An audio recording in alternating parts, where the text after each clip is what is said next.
Hi, I'm Keely and this is Bruce and we're Retirement Dreams to Reality.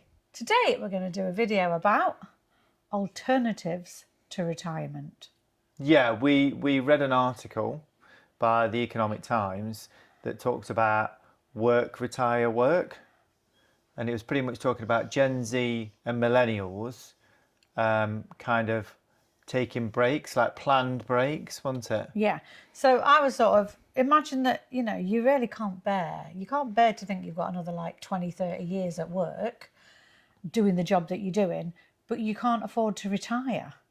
So what are the alternatives? And it seems like Gen Zs have got it covered really, doesn't it? So these mini retirements. So the research said that, didn't it say that 50% of people that they surveyed intended to take some mini retirements in the next sort of few years? Yeah, definitely.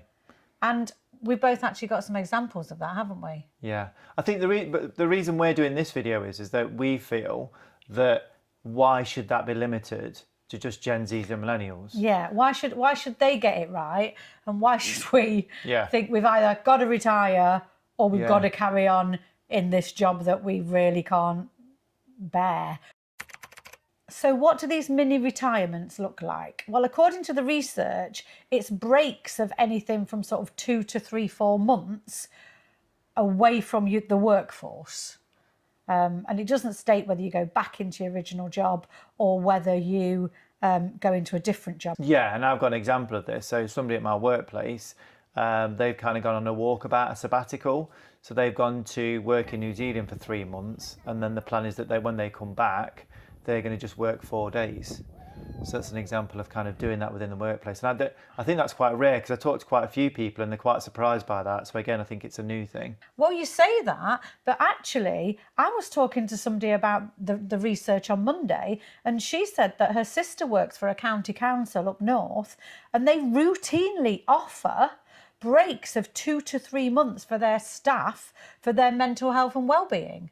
So that's just 2 examples of people that we know that are able to take breaks and return to the same job. It's definitely something that's happening more often, isn't it? And I think that might be to do with the age that we're looking at.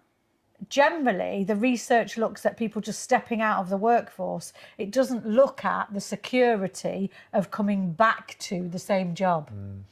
But if you're in your 40s and 50s, you probably are more likely to want that security of coming back to the same job than if you're in your 20s, I would have thought. Yeah, that's a really good point. Yeah. So what else did the research say?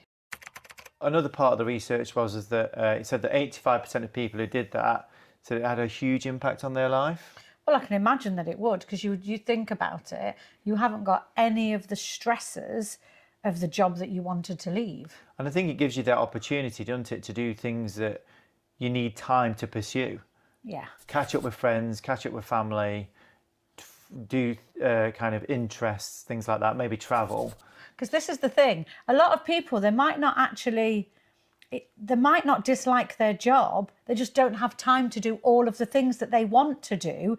No, I think, like I said, and because I think mental health's huge at the minute, isn't it? Massive. I think a lot more companies and industries and everything are kind of realising that if they can offer this and they can have a happy workforce, is a productive workforce. Exactly, I was just about to say that. Yeah.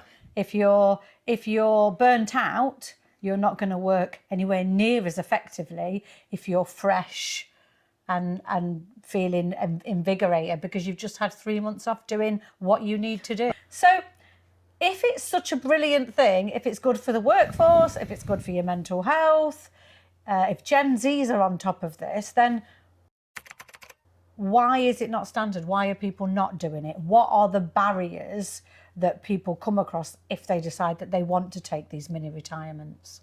Yeah, I think one of the biggest ones and one of the most obvious ones is finance.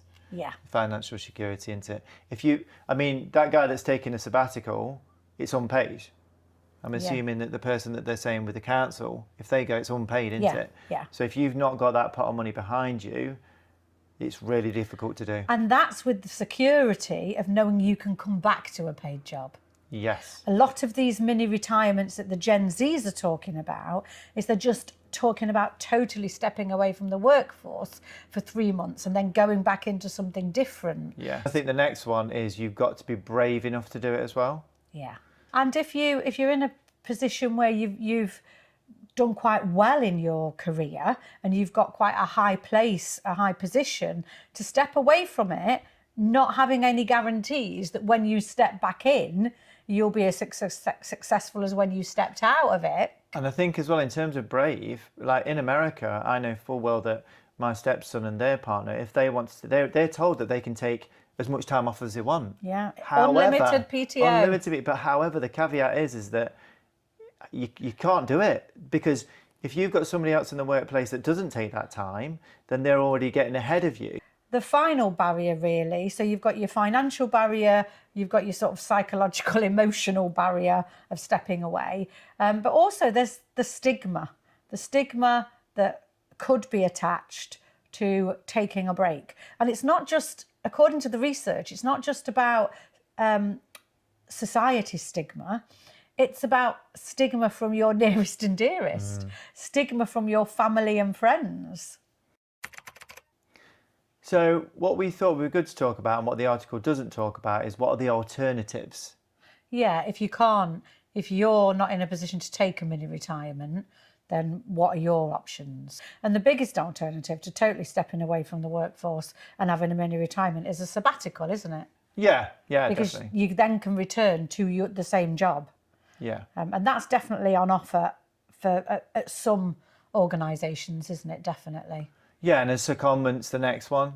Yeah, secondment's is an interesting one because you're not actually stepping away from the workforce, are you?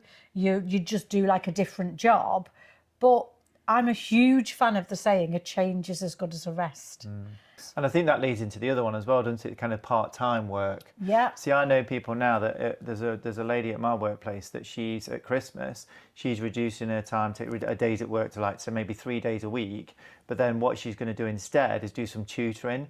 So the tutoring that she's going to do is going to pick up kind of that heavy load. A friend of mine works 2-3 days and does some ironing on the other days. Yeah. And it's just little like side hustles that mean you don't have to be doing your other job sort of full time. I think the next one is kind of leads into freelance.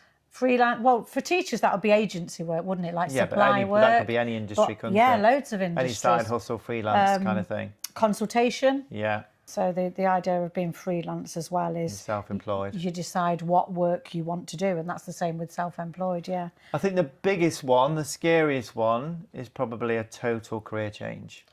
Yeah, and that's probably a lot easier to do, depending on your age. Yes, definitely.